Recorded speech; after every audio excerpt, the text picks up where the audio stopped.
Here we are again. This is Franz from thetrendtrader.com. The current state of trends, long-term trends in world markets are very interesting. Once again, let's take a look here.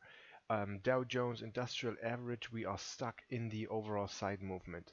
With the black line that we drew quite a while ago, we marked the possible breakout in the overall trend direction back towards the old trend, which was going up.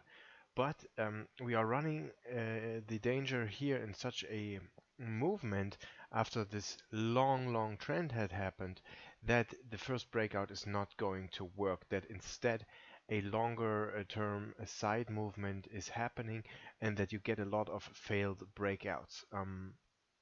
The fractals at the upper borders and at the lower borders are typically marking um, the extremes of the correction that the market is in.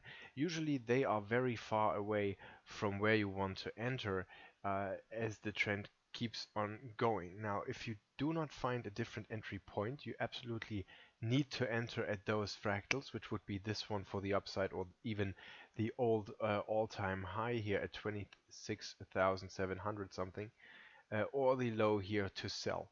However, with the selling, you know that you have to look out for your overall time frame as well. So getting back on track, the long-term trend coming up and moving into a side movement often leads to the first fractal, to the first breakout level not working. Instead, what you see, or what you want to see with such a bigger type of correction, is a movement in the momentum indicator onto the other side of the momentum line, so to speak. Which means that before in an uptrend you had your bullish momentum, and now in this correction you want to see a complete exhaustion of that. You want to see that the market is breathing, that it's gaining some new energy to run up. And the best way for the market to do this is to come to the other side of the balance zone, not building up momentum to the other side, but simply hovering around it, going on top of it and going below this zero line and correcting, actually moving into a bigger type of a correction. And as we can see in the Dow Jones last 2 weeks here, this is exactly what it has done. Now, as soon as the momentum has been on the other side of the zero line, indicating to us that a larger degree correction is happening, we know that it's happening, but we still don't know when it's going to end. And the only way, again, to try and catch the next move is to patiently wait for the next breakout signal. With this long position, I am stopped out right below the balance zone at a maximum loss. However, knowing the type of situation the market is in here, we have shifted from this trend into this corrective mode. We are risking almost nothing. So we are really just entering to be there in case the market moves higher. So current situation in the Dow would just be the situation of waiting, nothing else. You do nothing there. You put in your orders, but you don't really do anything there. Taking a look in the S&P, we have the exact same situation. This week is interesting as it's hitting this upper border fractal that could lead to new highs. We have actually been, it depends. Now we're looking here at CFD charts a lot. If you look at the futures chart, this might be different, but we have actually crossed this zero line here while the market was doing this, and now we are moving higher. This is a very small type of crossing below the zero line. No real hovering around it for quite a while and finishing the correction, but immediately moving out again. Now, it's not up to us to give an opinion or to judge whether this is enough or not enough for a larger degree correction. Do we need to see more momentum on the other side of the zero line, 3, 4, 5 bars, then coming up again, and then again a couple of bars below the zero line for momentum, to really show us that this is a larger degree correction? I don't know. From the theory of the trading system, this would be enough to send this market higher in a completely new, fresh trend. But it remains to be seen now if this can really go on. In the S&P, we have been extremely lucky. We bought it here, and even though it has been extremely slow, we are still in, and we have the stop behind the last fractal on the other side, which is right here. So we are at break even, not even break even right now, just below it, and we are letting this market move. Again, no opinion, no real idea with how much pressure this can continue to the upside. When you take a look at the monthly, you can see we have already been moving quite well, and the monthly, it just shows us an upwards movement. This little bit of red candles here simply came back to our short-term moving average, to our short-term support. It didn't even hit any longer-term stuff. So this is quite long here now as these signals are taken. The Dow is not up as far as that. Here the UK index, I was talking about this candle here a while ago, which I still like a lot. You can sell this if you want to sell the top. This would be your entry, or a very good one. Again, there are no guarantees for anything in trading, but if you want to watch for something that makes a new high and then closes right below it after a massive, talking about this candle, right, and talking about this high, after those divergences here had already been unfolding. This is a very high probability short, in my opinion. Um, so far, not really that great. Market comes back up here, and the overall tendency in the indices seems to be a little bit stronger this week again. Let's take a look at the Euro stocks so that we can cover Europe here really quick. Here we have a totally different overall situation. The monthly charts are not in an uptrend. As you can see, we are inside the balance zone here, so we get some very choppy stuff on the weekly, and you can see that. No trending situation, no buy signal, not really any sell signal in the Euro stocks. In the Spanish index, this is a little different. You take a look at the IBIS stock market index of Spain, we have a nice sell signal right down here. This is, again, of course, the weekly chart. This is a long-term perspective, but if that should be broken, we're not only breaking fractals on the monthly, but we're breaking them not only on the weekly, we are breaking them on the monthly as well. So take a look at that. That could actually send this guy very, very down low, should that be broken. But we don't know that. We're just waiting. We're just waiting for whatever happens. That's the indices. Taking a look at some currencies here. On this Friday, we are seeing US dollar yen, US dollar Canadian coming back a little bit. We have long positions in from up here. Let me mark this stuff. We are long from here. Stop is right below here or inside the balance zone, whichever you prefer, whatever your risk says. We are long after all of these shorts failed, after this long failed as well. We want to take this long. Again, if you zoom out, you see a massive uptrend, a correction, and now a possible continuation of the previous trend. Very simple kind of a theory behind the trade idea. We just want to buy breakouts in the direction of the old trend, and I think we have some probability on our side if the previous shorts had failed, seconding that the previous trend still remains up. We have 1 week now here that's coming back. It is not that big of a problem if we have something moving against us at the end of the week. Our signal is still valid. Here's the breakout already in.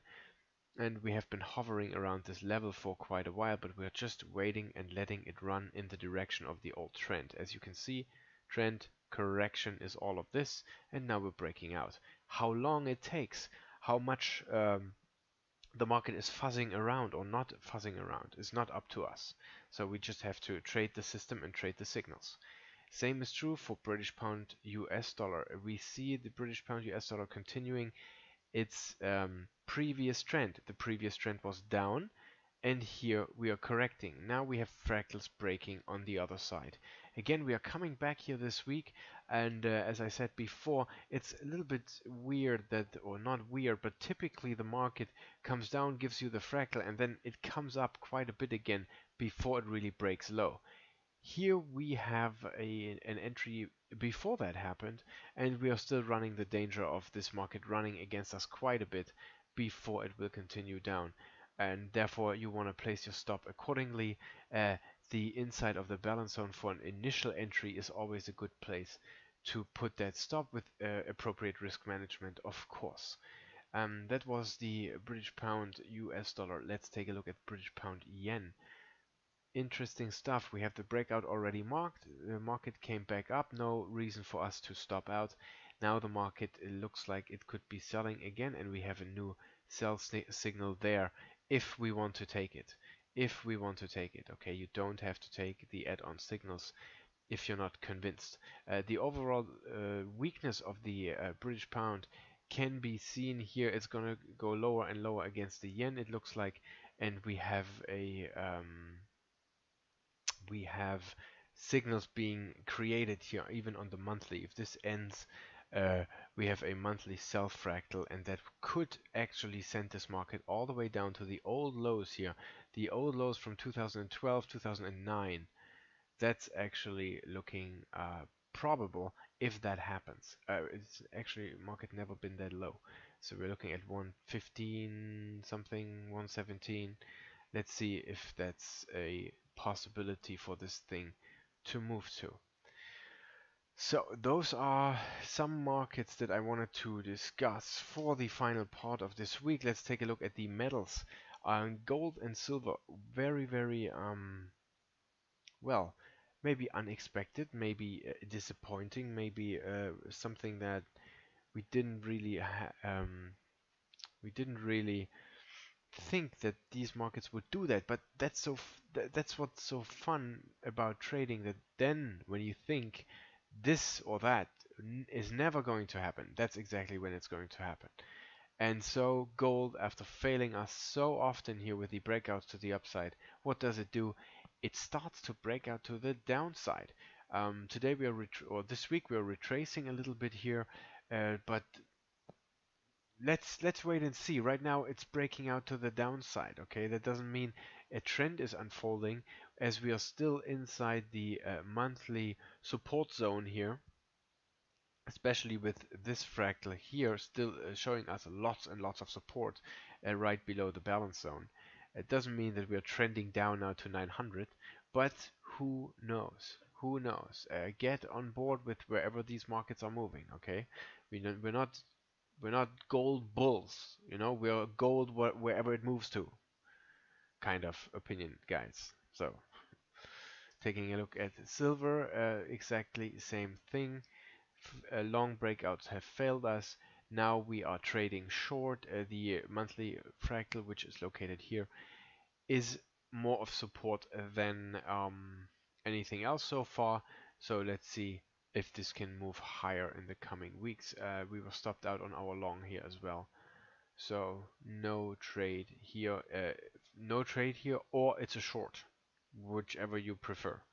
For me, this has been no trade because it's overall still facing so much trouble with the monthly chart and the support levels it still has to breach. And I'm not taking these shorts in silver and gold.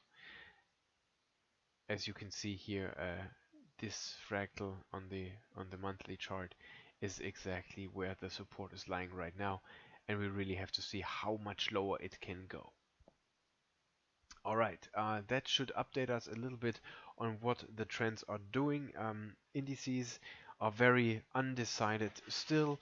We don't know if we're going to see some momentum in there, and in the currency pairs we have some US dollars that could go higher here, but they are taking their time, and we have British pound that could go lower also. Still, 2018 has not yielded the greatest trends in the world. 2018 has not been profitable for the trend trader, trading these markets at least. We had way more stop outs than we had positions that ended positive, and we didn't really have any trend going on. It all finished at the beginning of the year with the indices then running into the balance zone, and we are on the sidelines in most of the markets, and we're just getting back in. We're just getting back in and trying to pick up on the continuation. But trading such a high time frame where you can get the most profits, of course, also requires waiting for a long time. And I mentioned it on Twitter. I am now also doing some stock trading to diversify more and get more markets on the screen so that the waiting time can be hopefully a little bit limited simply by adding more markets and being able to take up more opportunities as they come along. This is just something that you do in the course of trading and while you uh, notice certain developments. Now, let's see what happens. Post your comments, and hopefully, I talk to you soon. Bye bye.